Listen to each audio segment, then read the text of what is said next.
Yeah, we've learned a lot about the production of that is associated with an event like this, and the ability to do some instant replays of things is fantastic. I think the other thing that would really improve it is being able to draw on the screen with a sort of to mark positions and have some arrows and things like that. So, when people are talking about ball movements and ball placements, you could, really make sure that the viewers understood what you were talking about. Yeah, yeah, possibly. Yeah, for in between breaks and bits and pieces.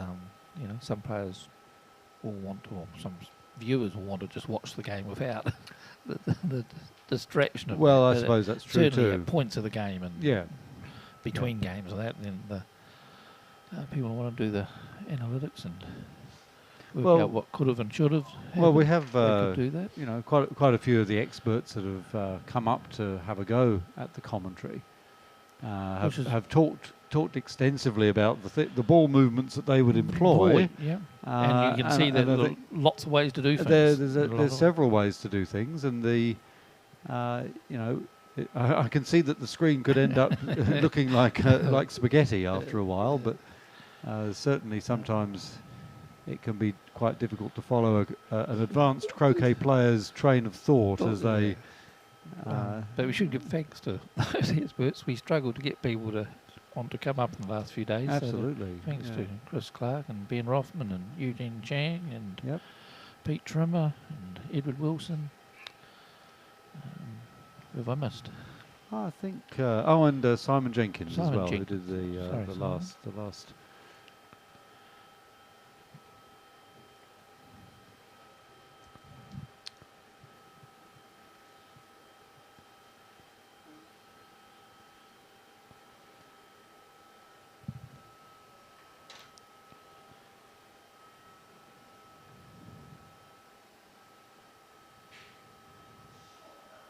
Ridge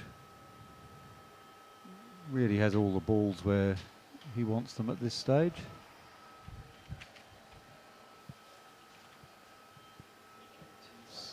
Given the improving conditions, it seems unlikely that we'll be doing anything else other than musing on the distance of the diagonal spread that he'll be setting. That's a beautiful, good touch. beautiful load, isn't it? A nice rush into hoop. Yeah, absolutely stupendous. The shots are just getting better and better, really, as he familiarises himself with the conditions.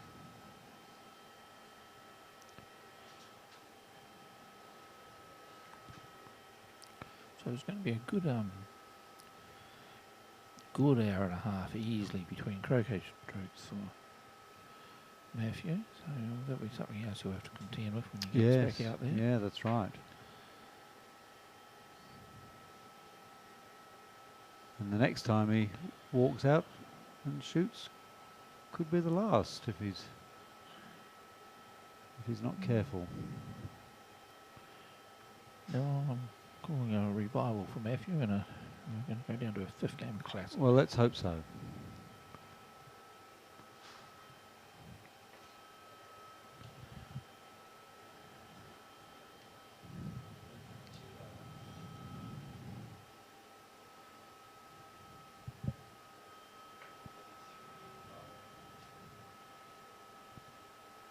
Well, better update the scores, Pete. Otherwise people will think, why is Reg going up there to hoop 3? But I think most of our audience... well, he is galloping around. He is galloping, positively screaming around the lawn at the moment. Yeah, it's interesting how most reasonably experienced players could look at this scene now as a single snapshot and know exactly what the player was for. Yeah.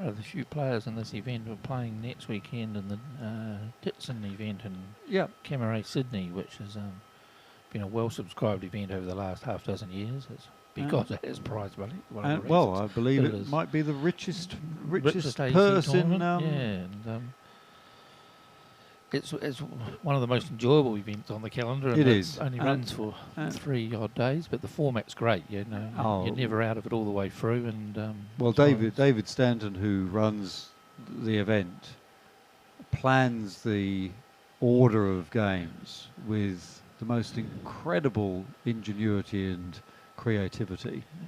And as Pete was saying, it means that everybody is engaged dynamically, and everyone has lots of games. Right. And even though the club only has 2 lawns, with lights, and everybody watches every game after they finish playing. The lights make a huge difference, don't they? I think lights at a croquet club are such a great bonus. Stuart Lawrence from New York coming from the Worlds down up to Sydney to play in it, so it's good to have an international in it this year. Yeah.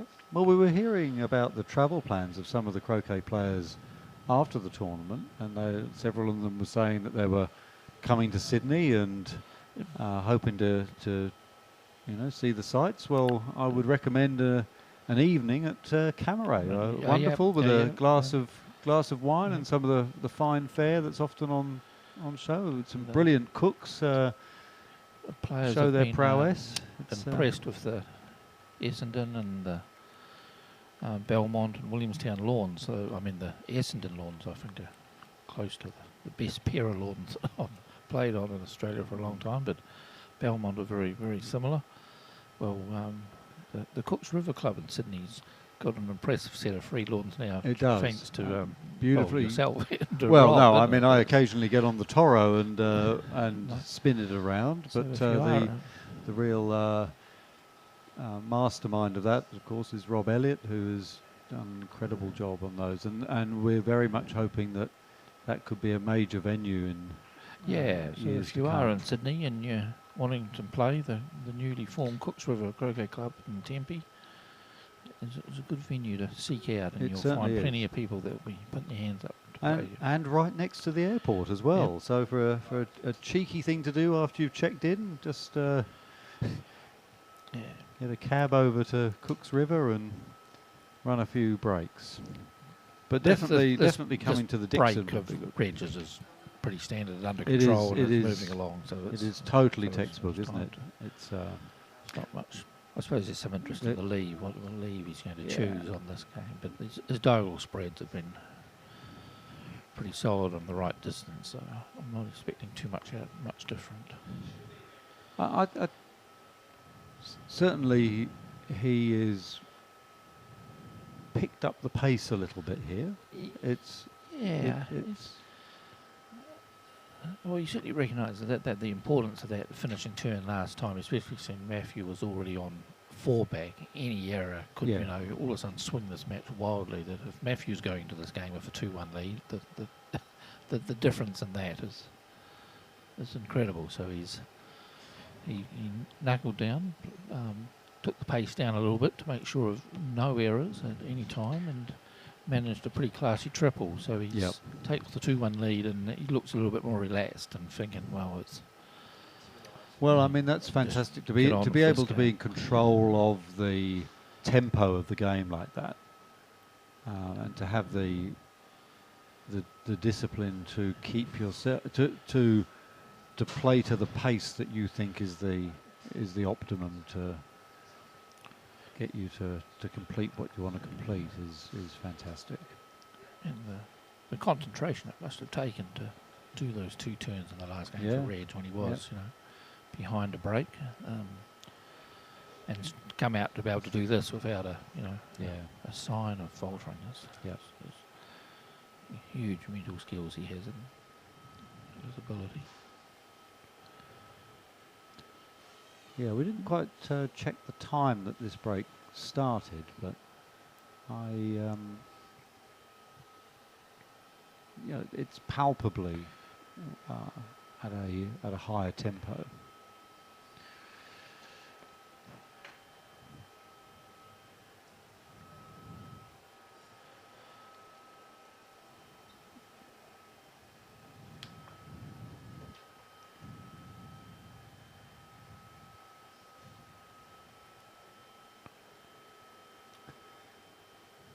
Yep. Beautifully straight rush onto the position that he wants to be in front of one back. Blue perfectly placed.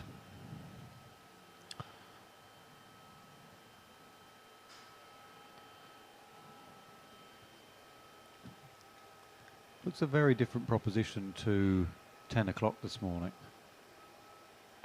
Even the colour of the ground there, which looked tremendously brown and bare, suddenly looks a shade of green. It's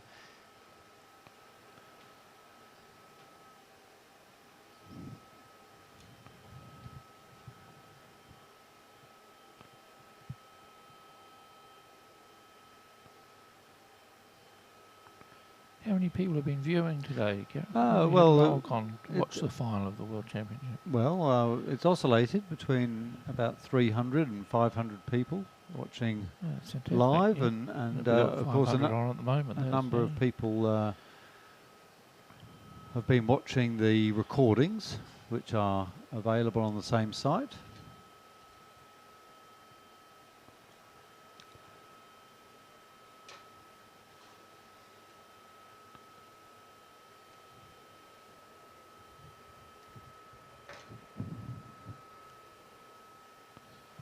So this is looking like another diagonal spread, Pete. Yes. Oh, this the because of course Reg is making two back off his own ball. Making two back off partner. Yep.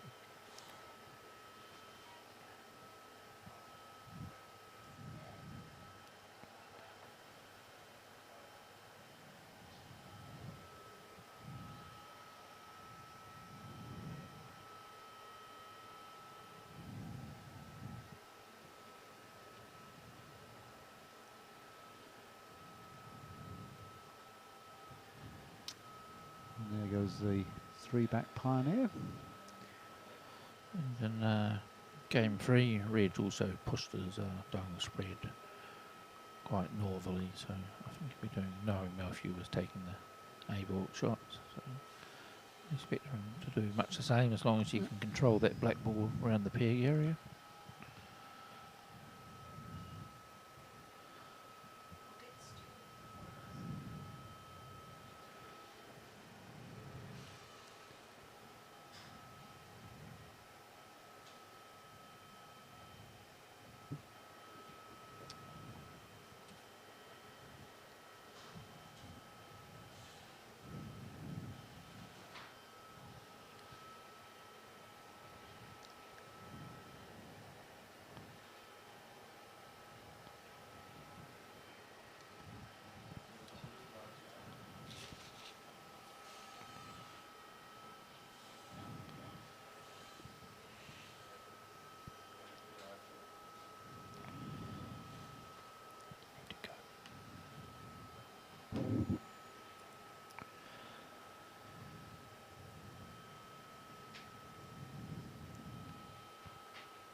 So I think Will Haddon is going to join Pete in the commentary box, which is great. Will has had a fantastic tournament, and he's really impressed so many people with his really enterprising play. So his perspective of what Reg and Matt are up to here will be brilliant to hear. So I'll sign off, and in fact that's my last stint now, because I'm going off to get the plane. So well, thanks, Gareth. Thanks for all your work with it's the crew great here. and thanks to the whole team at My Sport Live, which has been a fantastic experience to be able to commentate on this event. So we'll see you soon.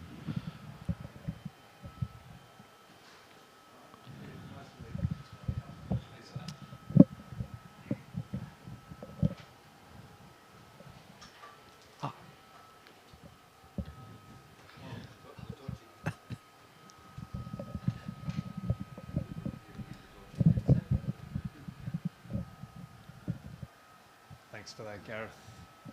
A little bit of technical issues with the microphone there, but I will. now we're back.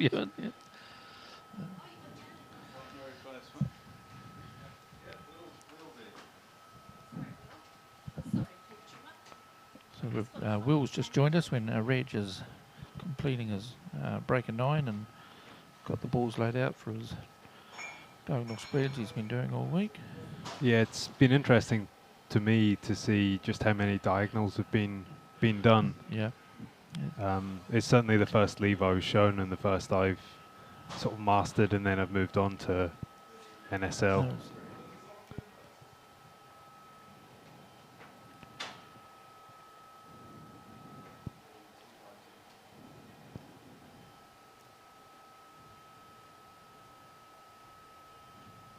And Matthew's opponent, he's been alternating between in the NSL and the MSL, and a bit of an old standard leave in the last game that might have tipped the balance in Reg's favour because he was able to hit the 13-yarder. But Reg has been really consistent on just setting these diagonal spreads and leaving nothing more than 18, 19-yard shots every time Matthew walks back out on the line. Yeah, I've seen some of the leaves have left the ball fairly short on the west boundary, so it'll be interesting to see just how close he goes here. I think people have been a little bit. Chris Clark, the same question. It's a bit of a floater out there, isn't it? It's not the traditional one out right out to the west boundary where you can I think power people the are rush nervous to, because if you put that ball out, three yeah. at the peg is not a pleasant place to leave things. Yeah.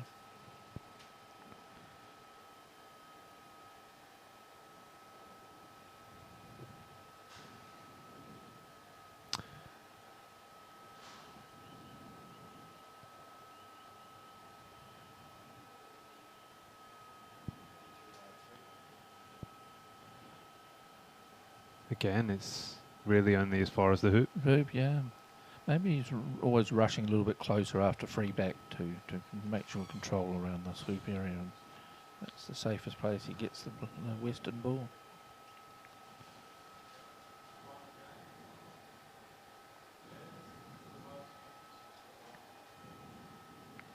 And Matthew's been consistently shooting from A balk no matter how short the short shot is. You know, they're not really short shots, so it's given Reg a bit of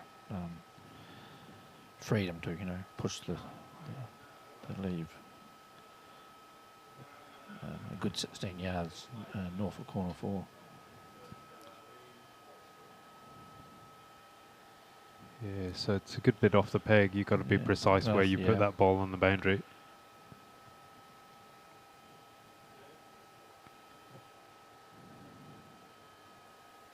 He's just checking to see if he's got it wide as well.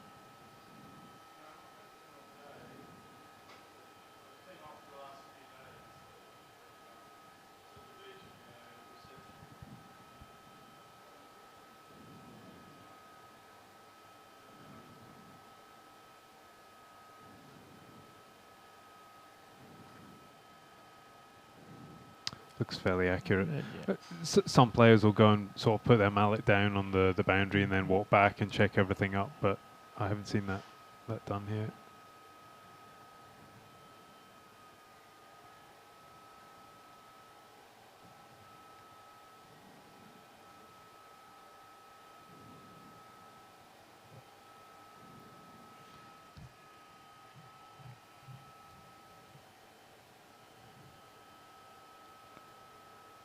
So where do you think Matthew will be shooting? Well, he has been shooting from A balk every time, even on the response to the super shots. He's been shooting from A balk, and he's hit and missed. But I haven't seen him play down from B balk. Might be partly because of the curls on the B balk boundary shots, or he's just wanting to take the line of taking the short shot every time he can. So we'll see if there is a change up or not from it. We haven't seen anyone take a shot from B-balk at the floating ball out of the western boundary yet, which I'm not sure the distance of that one. Work out Yeah, I guess it depends if that hoop's in the way as well. Yeah. Hoop 2. Yeah. It's just any miss, Matthew will be thinking it doesn't matter if it's in corner 4 or out next to the yellow ball is going to make much difference for Red's finishing. So he's just going to take the shot that he's most comfortable with and best bit of land to go over.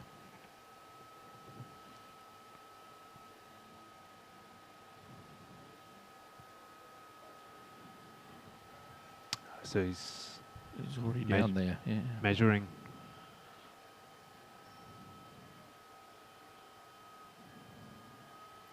Just pacing it out. Get that confidence in his Yeah. head, knowing what the shortest shot is.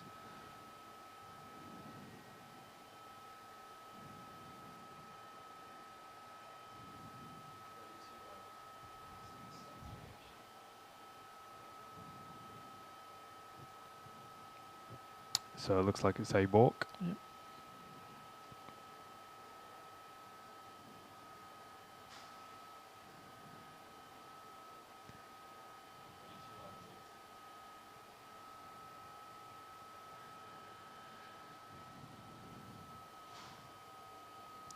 So there's a so okay. we- So there is a laptop in front of us. So I think that's being used to update the scores, and That's potentially just- Gareth was doing that, and that's just Yeah, why then it's you a gotta- little bit behind it. Yep. There we go. Yep.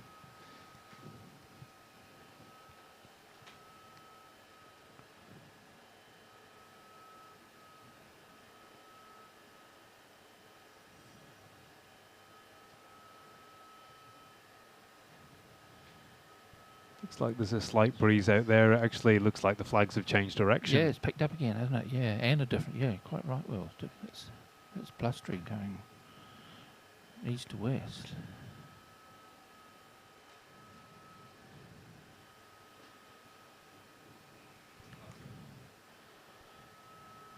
Oh, just missing on the Yeah, right-hand just side of slipping yellow along there. Yeah, not a good time for a gusty wind to come up when you're on No. your most important shot.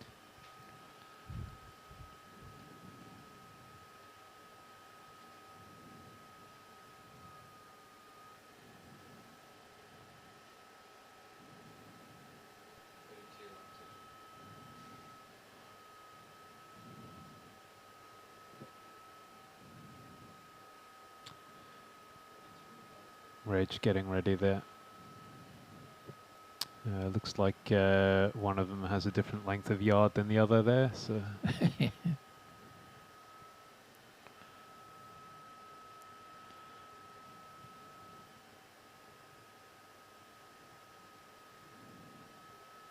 wonder if he'll just check that to move it in, equalise them. Just having a quick look there.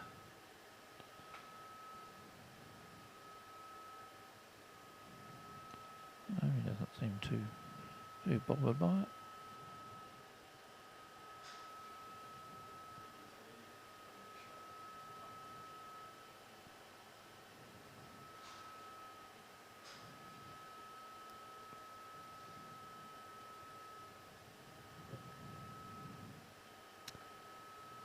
So presumably he's just going to kick this in a little bit and get a perfect rush.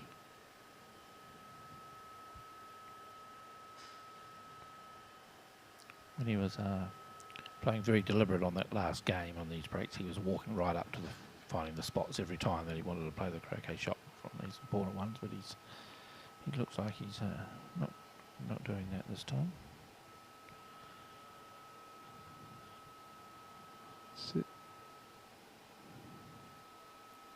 Yeah, getting the rush to hoop one off that ball at the peg's a good reason not to leave that ball directly on the peg.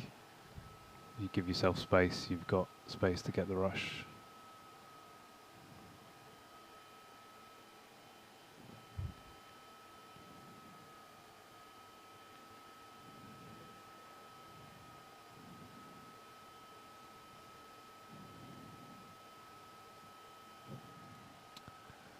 Not particularly close to 2 with red. No, he's had some trouble all match around the hoop one area.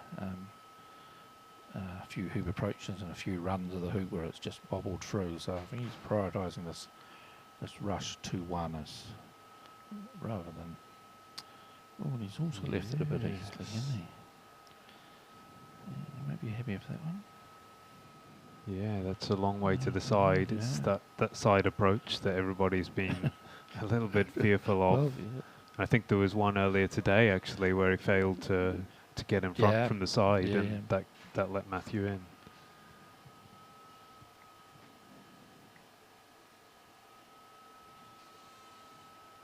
You can see the table in the background there with the trophy.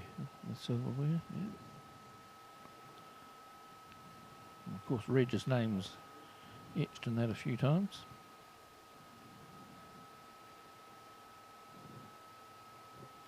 Yeah, I wonder if there are any nerves there at play, you know, thinking there's just potentially one breakaway. Yeah. Well, yeah, I take it as still, you know, he knows what the result of this break means and that. He has been there a few times and... Straight through, close to red, I think.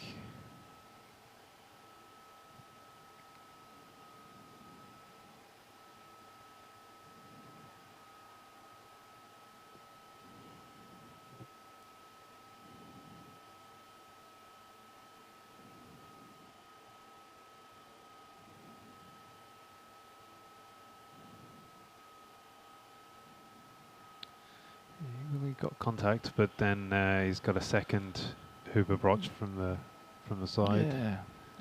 And they do add up. The stress of, you know, having a Yeah. difficult shot, and a difficult shot does add up. So I think he looks like he's going to come across the lawn. The 2v1 game he went directly at 4 hoop 2, but we take it he's going to be able to use these two balls besides the red to get this rush back up to 2 a bit neater than it is what he's got there. Yeah, blue's well off the line, so it's plenty of room to get to the east of that. Yeah, I did see him get very close to that boundary earlier on in the day. But yeah, you're right, there's plenty of room there. Oh, and the slight bonus is Peely's going to hoop 3 straight away as well.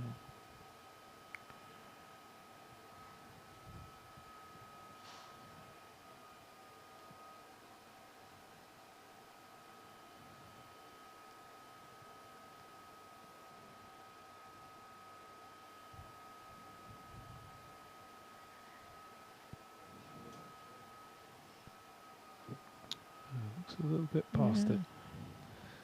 And he's not quite got behind blue No, either. The ratio's just a bit off on it. The red's gone a little bit long and the yellow's gone a little bit short. But there is still black, I guess. Yep.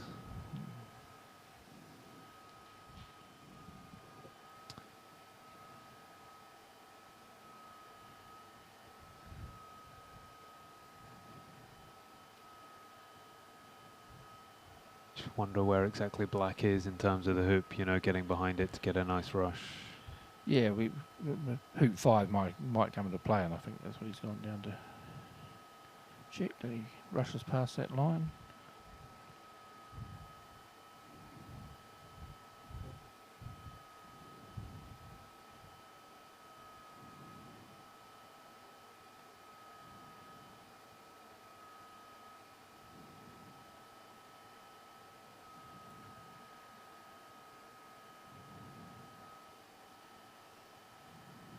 This looks a great shot.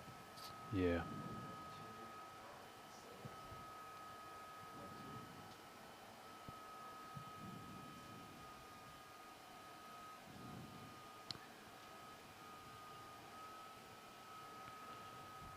The North American team there, enjoying a beer and sitting with Matthew. Yeah, it's definitely some good team spirit there. It's been great having the guys here. Good to talk to all of them. It's a good part of it, isn't it? You know, new faces. And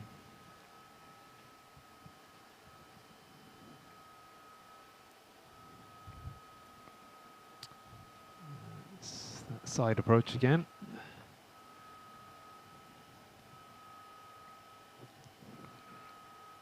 yeah, you can deal with one or two. You don't want too many in a row, though, do you? They start to No, get on you. I'd be interested if he's going to send black deep. You know, I've certainly seen some of these hoops being run at speed all the way to the boundary. Yeah.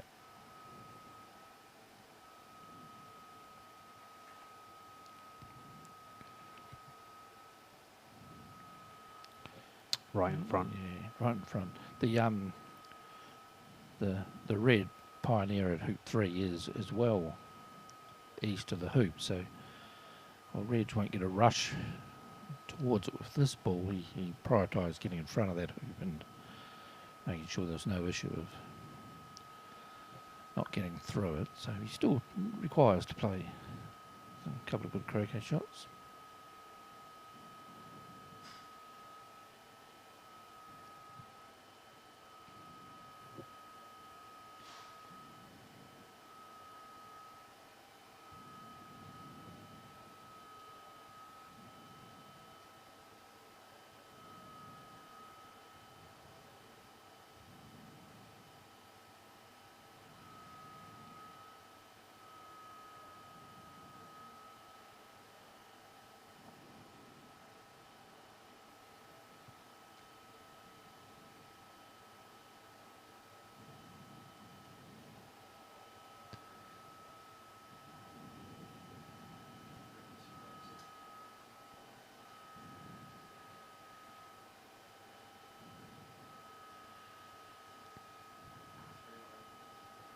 So a bit of a pass roll up there. Yep.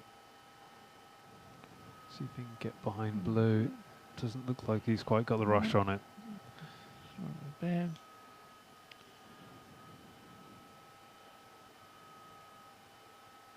But I think there's certainly some room behind red to just take off down there. Do you think he'll push blue a long way in, or Yeah, he's a bit of a thick takeoff?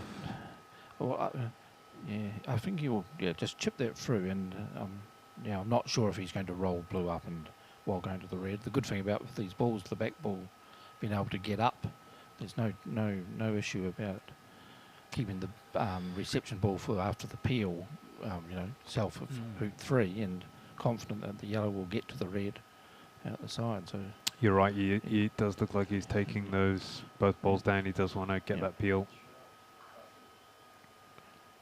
Yeah, that's a nice shot. Yeah, that is.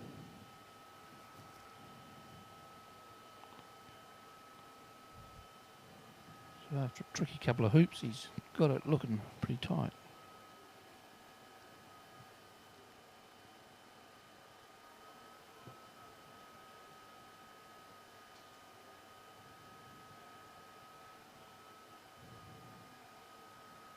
That's a good spot to be as well. Yep. Just to the side. Yep.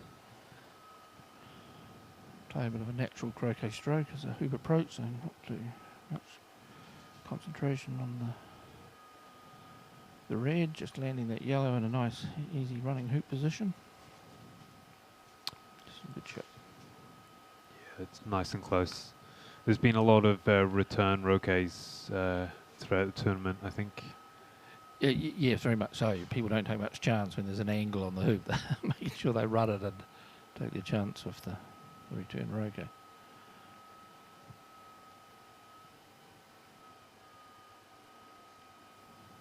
Is it first time for you here, Will, in Melbourne, Ken Lee? Have you played here before? No, I actually live locally, yeah, so I I have had the pleasure of playing here a few times.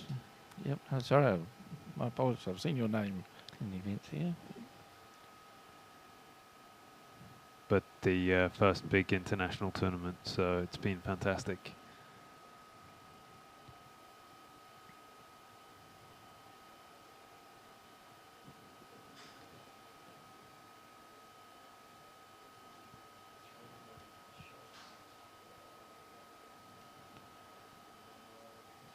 Not quite, just bumped into the leg. Okay. I think the pull of these balls, there's been a lot of conversation about them. Yeah. There's definitely a bit of a difference.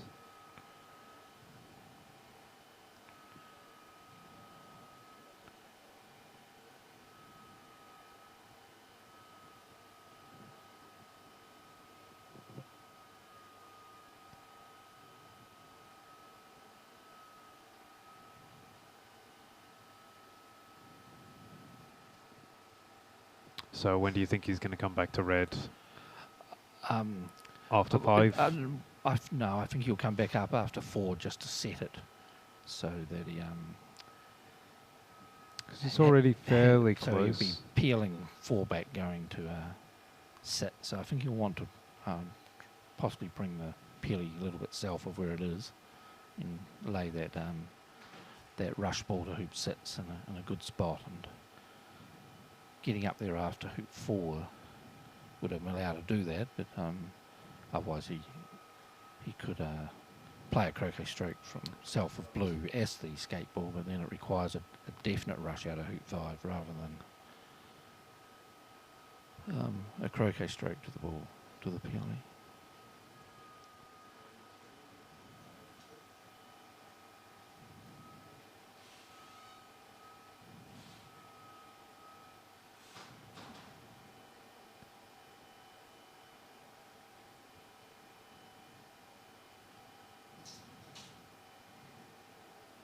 He's playing that. It's a nice shot, so he can run past that and hopefully rush it northally.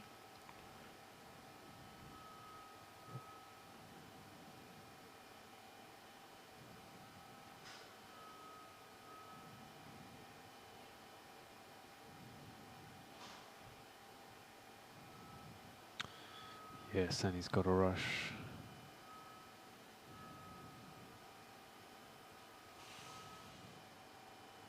So it'd be interesting to see just if he gives it a bit of a cut and get it close to that hoop. Yeah, I think he'll put some power in it, even if it stays straight. He want to come up behind that red ball. Yeah, Yeah.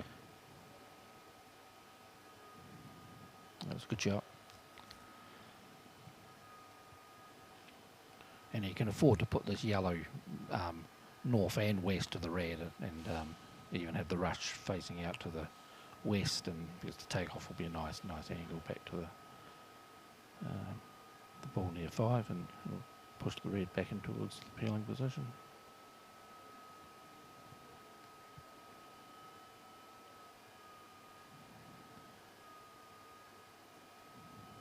Yeah, nice shot.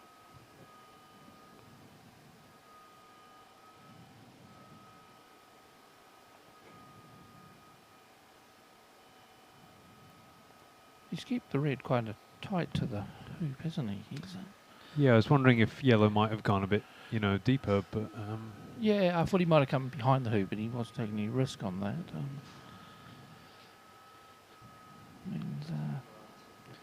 He may have a bit of a cut on the black border hoop sits, depending where he peels from. There's a better camera angle, so you can see. Oh, there's no, that's fine.